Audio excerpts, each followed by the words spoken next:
Tell the story about your stepfather, Chuck, and what happened, and how you forgave this guy. Well, I was in my teens, and my mother and father were divorced when I was 4, and I didn't have much of a relationship with my dad, and this was my stepdad, and things weren't going well, and he pulled out a .38 and shot at me down the hallway of my house, and I dove out a window to save myself and ran around, and then he turned the gun on my mom.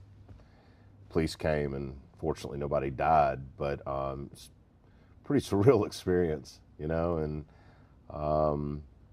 and about 12 years later, he was sick, and I went to visit him in the hospital, and he passed away, and he was cremated, and I literally dug the hole that we put his body in, or his remains in, and the only reason I tell the story is because I 100% absolutely forgave him for that night.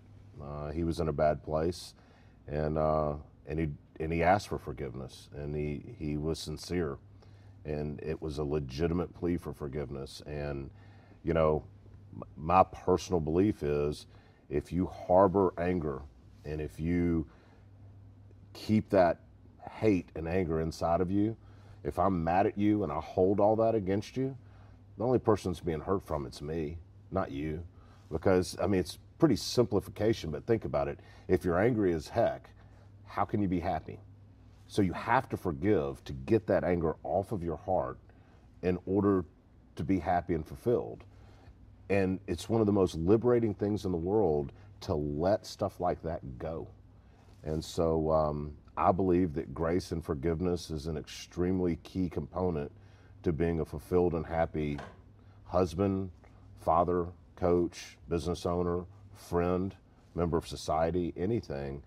And until you understand the power of forgiveness, not for the person you forgive, but the power of forgiveness for yourself, I don't think you can ever reach 100% of your potential in that regard.